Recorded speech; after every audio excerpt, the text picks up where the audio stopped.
Je t'explique. Nicolas Klotz, documentariste, sur Brad Meldo par exemple, le pianiste, ou encore sur James Carter, le saxophoniste, voilà. Il fait aussi des films de fiction, La Nuit Bengali. Là, il fait son nouveau film, ça s'appelle La Question humaine. Voilà. J'explique parce qu'il connaît Chi en cinéma. La Question humaine, c'est donc le nouveau film de Nicolas Klotz avec Mathieu Amalric et d'autres comédiens qu'on ne verra pas dans le sujet du jour, mais que vous retrouverez à terme, par exemple Jean-Pierre Calfon ou Michael Lonsdal.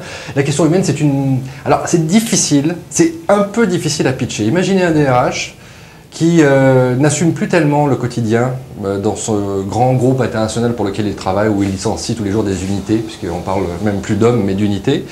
Et donc, pour oublier ses tâches, il se met minable tous les soirs, grosso merdo, voilà. Évidemment, ça va un peu plus au fond des choses que ce que je viens de vous dire, mais c'est très compliqué de résumer ce film-là en une seule phrase. Sachez juste qu'a priori, si c'est réussi, ça va être un bon coup de truc dans la gueule comme ça.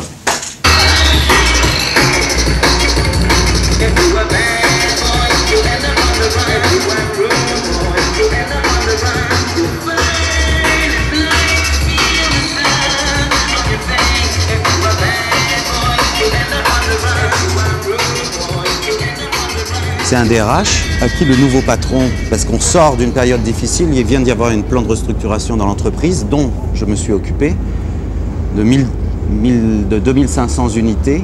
On est passé à 1200 unités, c'est les mots qu'ils emploient. Donc je suis bien vu.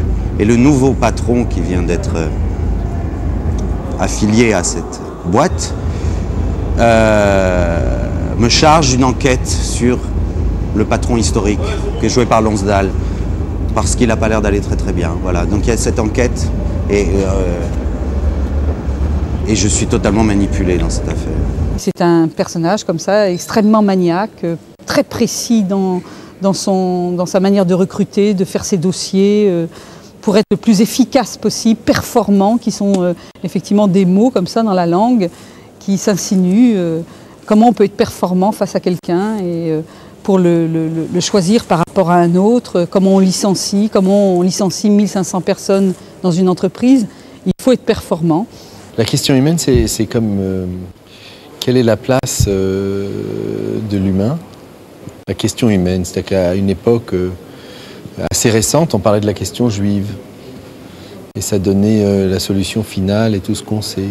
Et aujourd'hui, cette idée de la question humaine est un élargissement de cette question-là.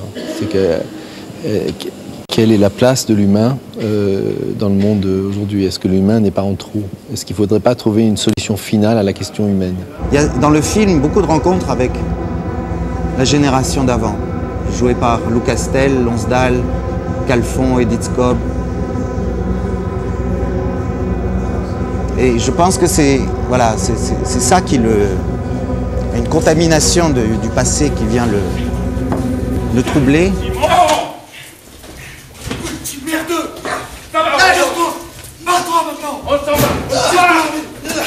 C'est pas un salaud, c'est quelqu'un qui fait son travail. Mais il est normal dès le début. Il est normal, parce que même dans ce que raconte Elisabeth, il y a beaucoup de gens comme ça. C'est normal. L'efficacité, on en parlait ça à longueur de temps sur les... C'est pas un monstre, c'est un homme comme beaucoup d'autres qui gagne sa vie et qui peu à peu a choisi un camp qui finalement le coupe beaucoup de la vie, quoi, qui le coupe beaucoup de la question humaine, qui fait que la question humaine devient finalement un poids. Musique, s'il vous plaît.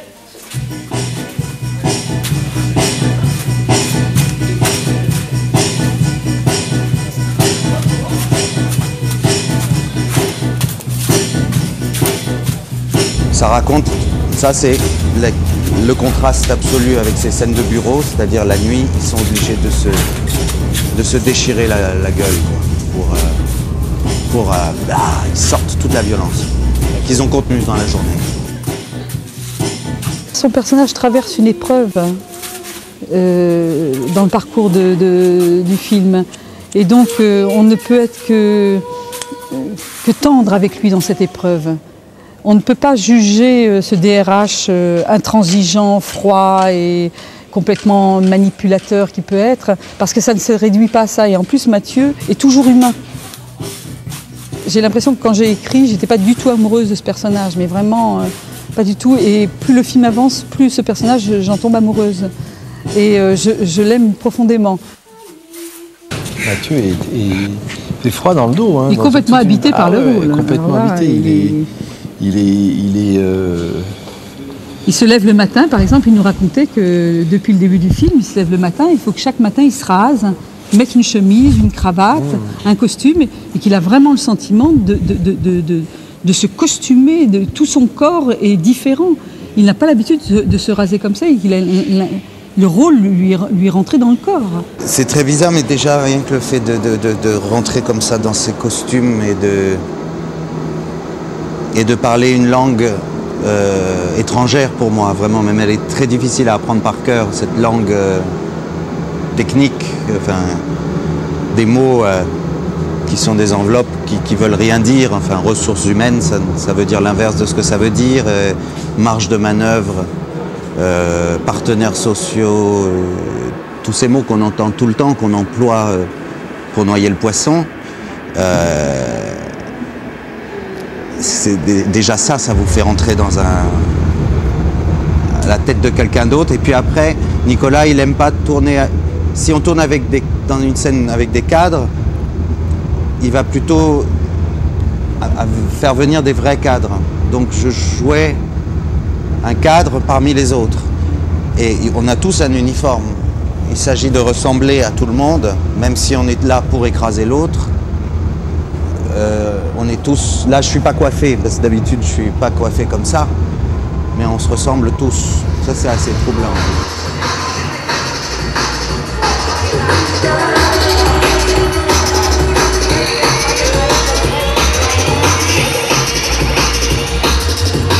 Moi, ce qui compte, c'est qu'on voit bien ce que je montre. C'est d'essayer d'être à l'endroit où les choses sont le plus limpides possible. Parce que comme le film travaille beaucoup sur le trouble, sur une époque troublée, j'essaie que la mise en scène soit très limpide. Donc on voit clairement ce qui se passe. Et c'est ensuite dans l'agencement des séquences où le trouble arrive. Parce qu'il y a des partis pris différents selon les scènes. Et parce que l'écriture du scénario, ce qui traverse les personnages est troublant.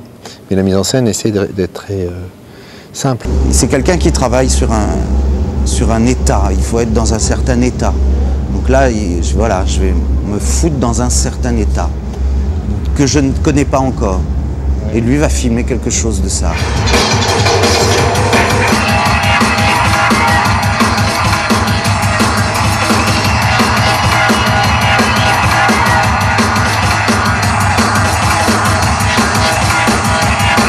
Évidemment, nous vous tenons au courant pour la date de sortie effective du nouveau film de Nicolas Clotte, La question humaine en salle.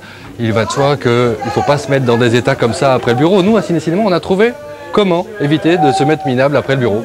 On fait ça pendant les horaires de travail. On n'est pas fou non plus. À la semaine prochaine. Non, merci. Désolé, c'est une réunion privée. À bientôt. Ouais.